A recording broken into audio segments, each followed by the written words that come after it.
All right. Hello, everybody. Happy Thursday. Well, okay. It was not a happy Thursday for me, actually, but I hope it is a happy Thursday for you. A little pre start to the weekend. And I am, yeah, recording this on Thursday. I am a couple days behind the agenda. I like to usually have this shit wrapped up by Wednesday, try to record on Tuesday. Yesterday, Hannah and I went to the Cincinnati Zoo. My plan was, hey, you know what? Great day at the zoo. Gonna come back with the good vibes and record the episode. But per usual, Hannah and I have been lucking out this summer with the rain. It we all know the Bonnaroo tragedy. It rained when we hiked. It has just rained a lot in like crucial scenarios for me and Hannah. And yesterday, thankfully, it was at the end. Like we were starting to wrap up anyway, but it started to downpour on us trying to get to the car, trying to get out of the zoo to get to the car. And with my hair being absolutely drenched, soaked, I would have had to like wash it to record the YouTube video. Then I would have had to like wash and redo all my makeup. And I've tried that before, like for completely unrelated scenarios, trying to like wash my face and if I'm going out on a Friday, like reapplying my makeup. That shit never, ever looks right. It ends up looking so whack and fucked up. And I was like, you know what? I'll just save it for Thursday. My plan was to record Thursday morning, get all the shit done and ready to go. But I've had a Sarah day. And a Sarah day is what we're calling when the world is against you for the entirety of the day. And that's what I had today.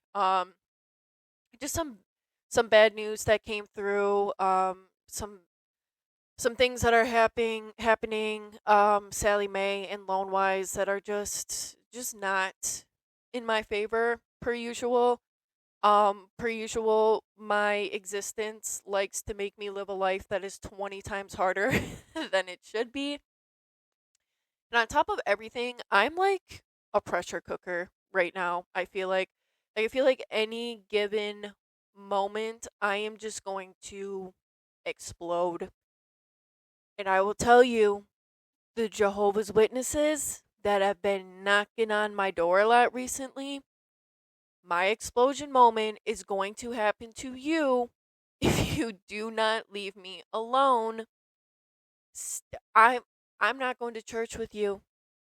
I'm not going to church with you. You're not giving me a ride to the Church of Latter Day Saints, however you pronounce it. You're not getting me there. I'm not going. Stop knocking. I'm going to put like a sign on my door, not even like no soliciting. I'm just going to literally put no Jehovah's Witnesses. That's stop. Just the other day I went for a walk, you guys, and they pulled up behind me in a minivan, literally almost hit my legs to the point where I like took one of my headphones out and went to turn around to yell at like obviously I didn't know who it was. At this point I'm assuming it's like a guy trying to be weird or fucking kidnap me with how the world is. So I like pull out my headphones and I like turn and look literally to say, "What the fuck?" And it's these two girls with the windows rolled down and they're like, "Do you want to come to church with us on Sunday?" And I was like, I'm gonna count to five and your car better be gone. First of all, you almost took out my legs. Honestly, I wish you would have because I would love a lawsuit with your church. That would make my year if I got to sue the Church of Latter Day fucking Saints personally. But I was like, no, nope. Headphones in, keep walking. They're still jawing at me through the window. I'm over them. I'm over them in this area. Back at my parents' house, maybe like once a year you get them.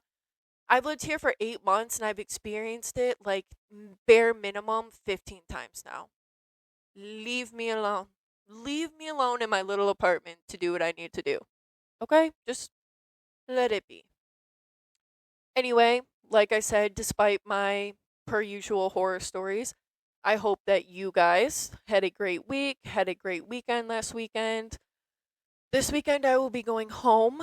We have a family reunion on my mom's side that happen very sporadically, but we've never gotten to attend one, either from previous plans or when I was in college, couldn't make it home, whatever the case may be.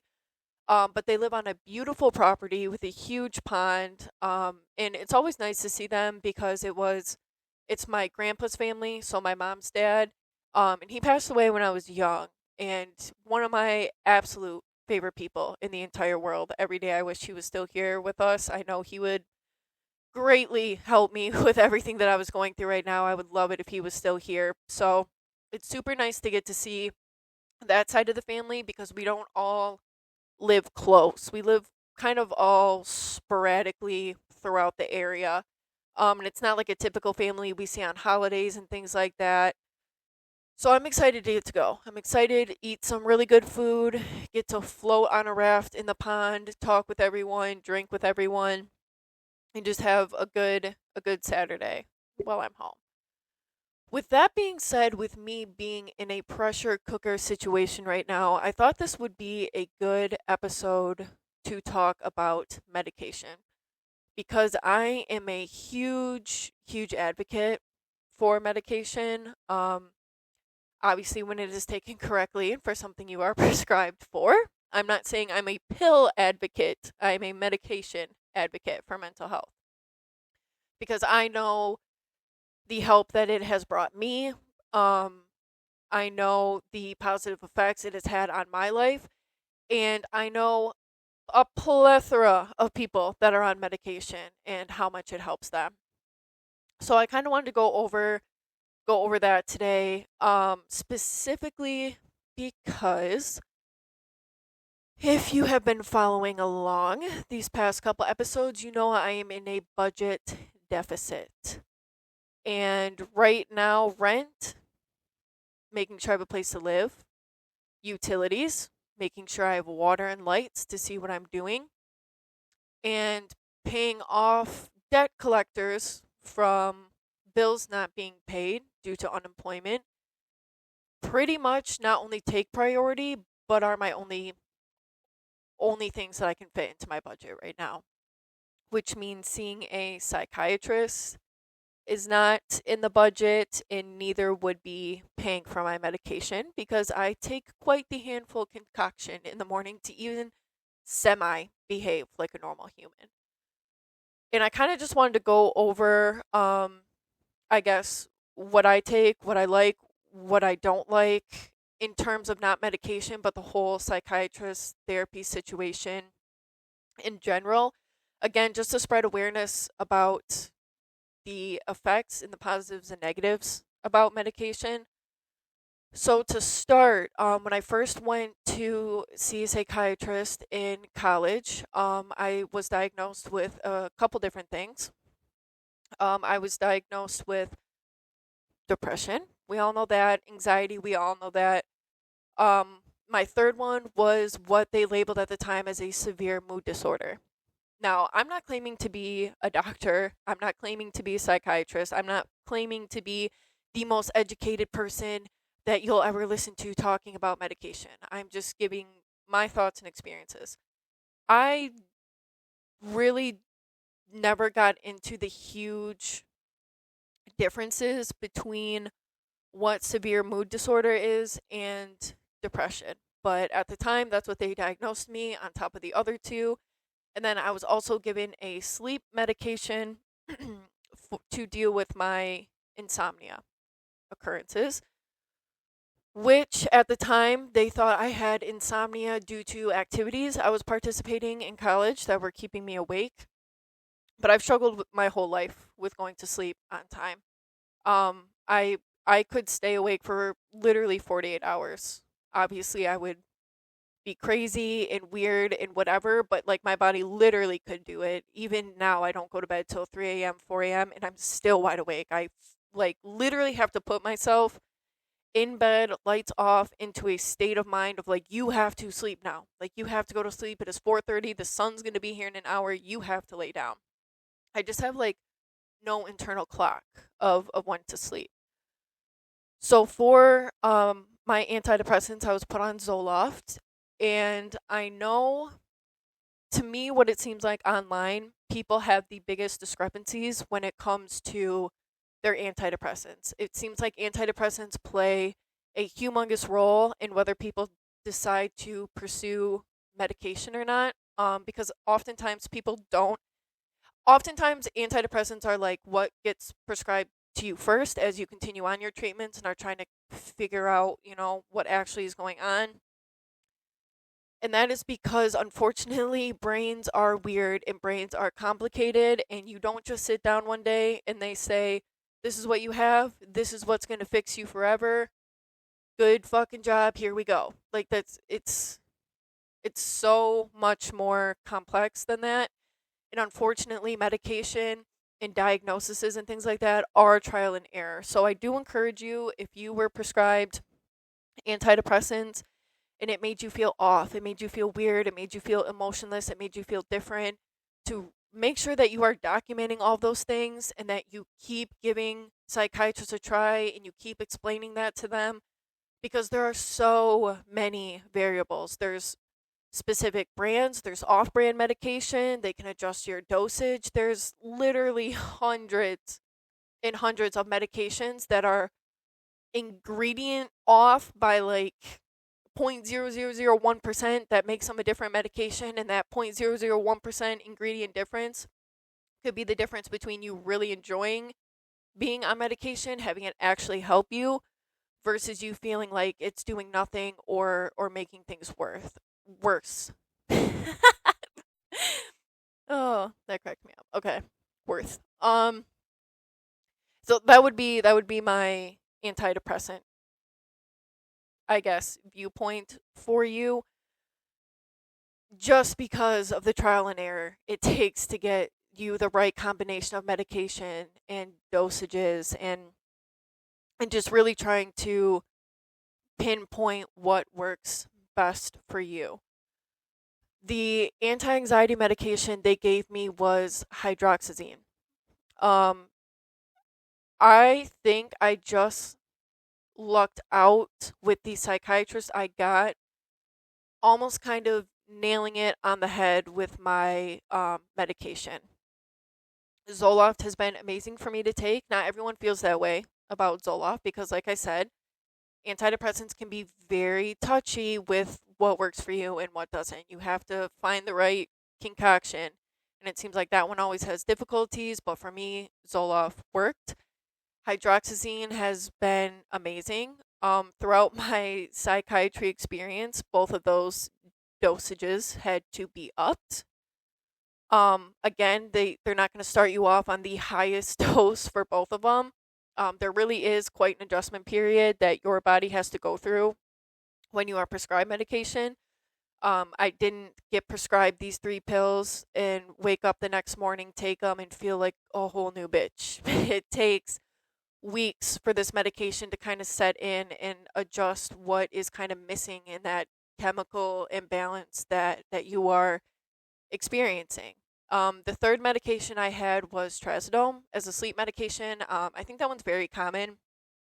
Um, because of my addiction history, um, both family related and what I described to my therapist and my psychiatrist, I was not allowed. I was not allowed other sleeping medications. Trazodone is like supposed to be the least addictive of the sleeping medications. Sleeping medications can have atrocious. I'll be able to speak right eventually. Just give me a second here. Of like addiction side effects when it comes to medication. And that was kind of that route for me. I kind of had trazodone was like one of the few options.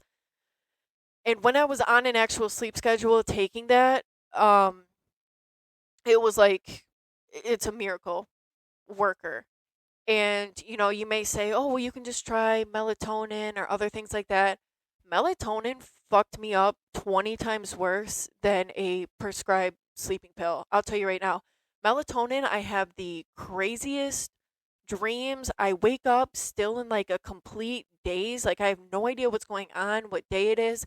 sometimes I would wake up with like such a severe migraine because my dreams would be so vivid from melatonin. And they're not even dreams, they're like vivid horror movies that I would experience every night. And I'm already like a very vivid dreamer.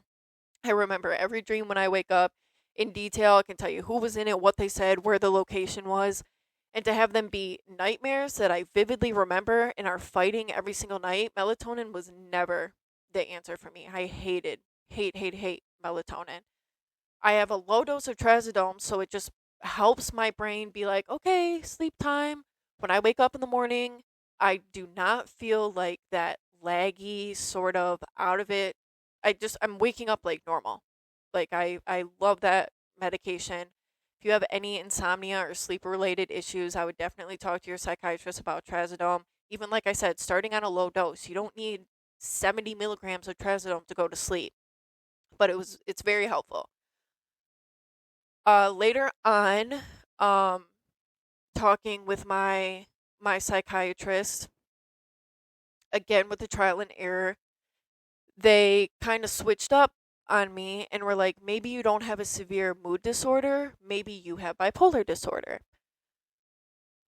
So a new medication got added. I wasn't prescribed a medication for the severe mood disorder because they wanted to see how the antidepressants and the anti anxiety medication helped. But after talking with my psychiatrist and still kind of explaining some things like, hey, here are the areas this helped in, but I'm still struggling with this.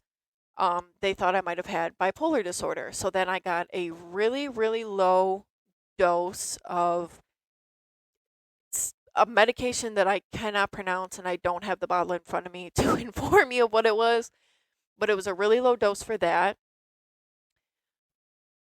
After again taking that for a little bit, I feel like I had some positive experiences, but something was like still missing. So then I go back to my psychiatrist and then they say, "Well, I think with what you're telling me, you have ADHD." Again, because of my addictive genes in my family and because of my addictive personality, I couldn't be prescribed Adderall, but I did not want Adderall anyway. I've never wanted to be on Adderall, and that is nothing other than a personal preference because the couple times I took it in college, staying up late for a test or just taking it throughout the day to get by doing whatever, that shit messed me up. Adderall is life saving to some people. Adderall completely changes how people operate into a better version of themselves. Some people can't get through, you know, it's just like your mind can't function properly or do what it needs to do without taking that medication. And I just want to be very clear that when I say things like that, if you don't take medication, no one in your family takes medication, I'm not saying it's like fucking shooting up heroin that, oh, you can't get through the day without doing. People who are on medication, our brains unfortunately do not function at the same top level velocity that your brain might if you don't take medication. We live in a very jacked up, high speed, low attention span world. I've talked about before how it's proven that a lot of these mental health diagnoses are passed on through your genes, through family. It's literally a proven fact. No one walks into a psychiatrist's office and says, "Oh, I was feeling a little sad today," and they prescribe you 5 pills that you now are going to be addicted to the rest of your life. That's not how it works.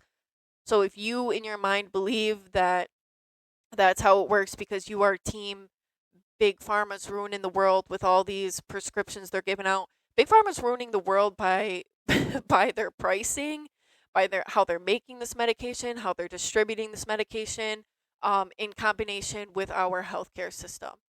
People who take medication are not the problem, and people need medication to be able to function. Like I said, if you don't take medication, congratulations on having a working brain, but please do not put down anybody you come across in your life, family, friends, whatever, for taking medication and thinking that we are the problem because we are addicted to this pill that we swallow in the morning. That's not how it works at all. And it is frustrating to see that viewpoint on social media a lot, I will say. that, oh, you're not depressed, you're just in the big pharma agenda getting prescribed medication because the doctor wants to make money, da da da da. Da. I get that there's background stress about that. I get that there have been cases of certain like fucking opioids that doctors have gotten in trouble for prescribing, but it's not in terms of an antidepressant or an anti-anxiety medication. And the reason I bring up this battle is how I just mentioned a couple minutes ago that a psychiatrist cost and medication costs are not in the budget right now. I'm going on the longest streak without being on my medication. And I notice a distinctive difference. And when I say that, I don't mean I wake up feeling like withdrawal symptoms. Like, oh my God, like an alcoholic. Like, oh my God, I haven't had a shot in over a month. My skin is crawling. That's not, because again, that's not what medication is. It's not an addictive substance that's supposed to just numb you through the day. It is supposed to help you operate. And I can tell because whether it is a severe mood disorder, whether it is bipolar, that me and my psychiatrist, when I get back on my financial track, I will be talking to about again. I can tell my mood swings are a lot sharper. Meaning 1 hour I could feel like I'm ready to absolutely end it. This is going to be my last day. I'm over it. To the very next hour, I'm talking 3 p.m. to 4 p.m. Next hour, I feel like on top of the world. I'm like, this is my shit. I'm living my best life. I'm going out and doing this. I'll go spend an unnecessary amount of money doing this. I think that I'm just the fucking shit. And then again, an hour later, I'm like, I'm never leaving my bed again. I hate everything. I don't want to do this. A lot sharper, a lot more sporadic. The depressive thoughts and feelings come back a lot quicker and a lot harder. Without my anxiety medication, I am a mess. I shouldn't be scared to go through a drive-through. I now sleep with my living room light on, and I have like three night lights in my room because I I've worked up this fear that someone comes into my apartment at night, and so now I keep all these lights on to get through it.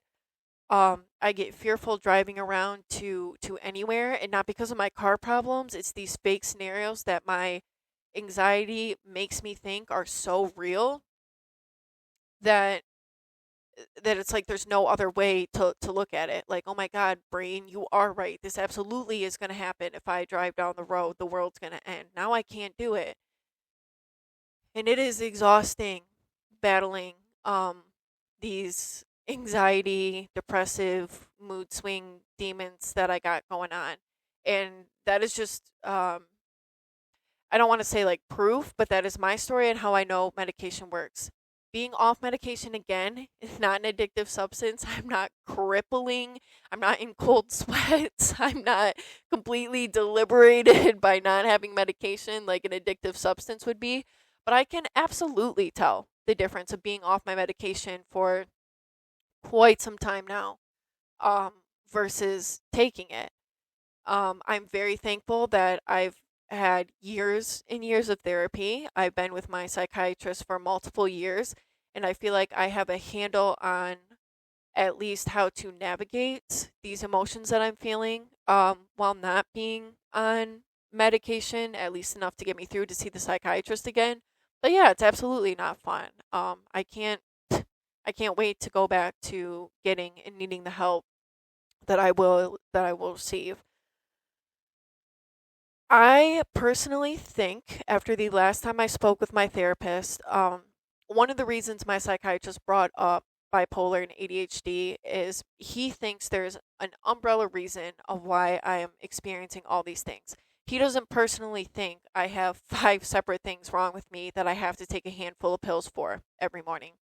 He thinks I have one big diagnosis that we are kind of just missing that all the puzzle pieces will fit in together. And that's usually how it goes, again, with the whole trial and error. And I want to remind you if you are seeing a psychiatrist or you are seeing a therapist, maybe for the first time or maybe you're a couple visits in, you have to be brutally honest with them. If you lie about what you're experiencing, what you're feeling, what your symptoms are, that determines their diagnosis. So if you aren't being honest, if you're just brushing over, some things that you're feeling some type of way or some things like that, and they're just going to keep prescribing you what they think is working then, and then you're just going to keep being unhappy, and then you're going to blame medication and psychiatry for not working. I've gone through that cycle so many times with therapy. You go to see a new therapist, I tell them all this information, but then I stop being honest with them and I start just saying what they want to hear. And then I end up being like, oh, this therapist isn't working. I'm so over therapy. But it's me. It's my fault. I wasn't honest. How do they know to fix something if I'm not telling them what needs to be fixed? Same thing with a psychiatrist. So when he believes that it is this umbrella effect, after the last time speaking with my therapist, I don't think it's ADHD or bipolar disorder. My therapist believes, and after hearing her explanation, again, she's not a psychiatrist, she can't diagnose it, but obviously she's been in the field for over 30 years. She has a very well educated guess on what it could be. I think I battle severely with OCD. And again, this is a great example for me to bring up stigmas of mental health, because a lot of times people hear OCD and you think of the people that need to have everything color coordinated, all their books lined up in a row, nothing can be out of place, and that kind of gets labeled as OCD. When a lot of the times OCD can be the opposite. OCD is a clusterfuck mental health diagnosis. I'm the least organized person you'll ever meet. I'm the most last minute person you'll ever meet. If you have the stigma of what OCD looks like, and then you looked at my life, you'd be like, oh, no way. Like, you couldn't have that. There's no possible way. But again, OCD is so different than what is kind of thrown around on social media. People think, oh, I'm so well organized, I must have OCD. It's completely not true. Do you know, like before I go to bed, how many times I have to flip on and off each light switch? How many times I have to lock the door to make sure I can go to sleep at night? How much of a clusterfuck my mind is, that everything is so disorganized, but yet organized in a way that just I know makes sense for me. There's so many side effects of having OCD, and after going through it with my therapist, it is just like, oh my god, like everything makes sense now. Like the way she was describing it was just like, yes, yes, yes, yes. There's a certain way I have to scroll on Instagram for a picture to be perfectly lined up in the screen when I scroll. Otherwise, I'll scroll down, scroll back, scroll down, scroll back until it lines up perfectly, and then I can move on to the next picture. Like it's insane little things that my brain, and if I don't do that, if I don't unlock my back door or my front door a certain amount of times before I go to bed each night, my brain automatically says someone's breaking in. If I don't flip the light switches on and off a certain time, I'm going to have a shit day the next morning. I don't wear matching socks because of this weird OCD related thing that I have, which I won't go into now, but it's weird things like that. And when I get to talk to my psychiatrist again, I'm looking forward to bringing this up and being like, hey, I've been talking about this with my therapist. Here's what I'm feeling. Here's what I think aligns with OCD. Here's what I'm struggling with. Here's what the medication really still hasn't cured. And this might be why. And the ultimate goal is to limit the medication you take. My psychiatrist has yet to throw a celebration for me every time we add one on. His goal is to knock them down, which is why he wanted to try out the ADHD medication to see if maybe that could take away the bipolar one, or that could take away the anxiety one. And I think if I get prescribed a really good, again through trial and error, a really good medication that focuses and centers around OCD, maybe I can take away the anxiety one, the ADHD one, the one for bipolar/mood disorder that he wasn't sure about. I would much rather have to take just 2 pills in the morning than have to take a whole handful, and that's his goal as well. So I completely understand anyone who I your feelings are validated if you are nervous to take medication. I know from experience, my mom taking medication she never ever wanted to do. never in her life wanted to be on medication. And to be quite honest, when I first was prescribed this medication, my mom was not a fan of it, not in favor of it. I remember she made me send all the medication bottles, how much I was taking. She wanted to do her own research on it. She was just not a fan. And I get it, that's normal, especially for my mom's generation.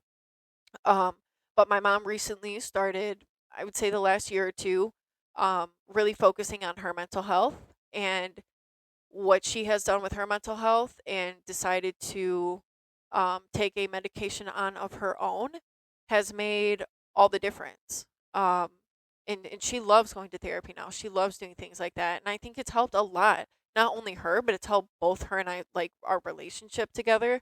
Like it is huge. And like I said, your feelings are validated if you are nervous to take that first step into medication or into therapy. And I just encourage you to watch what you see online about it.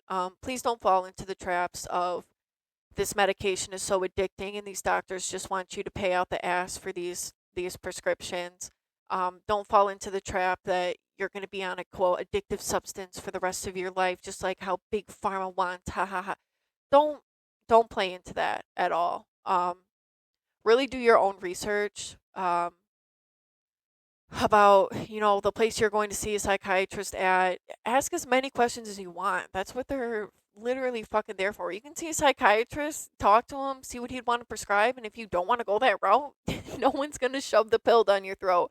No one's holding a gun up to your head and shoving a pill down your throat to take it. You don't have to. Just go see even any information or helpful tips that they would offer. Speak to a therapist first. I'm struggling with this, and this. Do you have any advice on what a psychiatrist would prescribe me and how I can go about that? It is not bad and it's not the end of the world to be on medication. If anything, it is life saving, like I've already described in multiple videos, like I have throughout this one. I could give you 100 stories of friends, family, anyone who's been on medication, how much it has helped them. So I will say it is a struggle, and it can be annoying to play the trial and error game. I get it. That's not fun. It's not fun to be prescribed a medication that you think is going to help, and a couple weeks later you feel worse. But then you just don't take it.